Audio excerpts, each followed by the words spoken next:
Hello everyone, in this video I'm going to show a step-by-step tutorial on how to remove borders in Google Sheets. So first we're going to open the Google Sheets app, then we're going to open a random spreadsheet. Then next we're going to select the box, select it as a whole, then click on borders. Then there's the clear border section. As you can see, it's going to clear the border for us.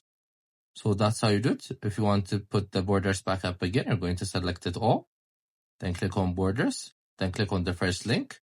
All borders will be set up then. So this is how you do it. It's a very simple step.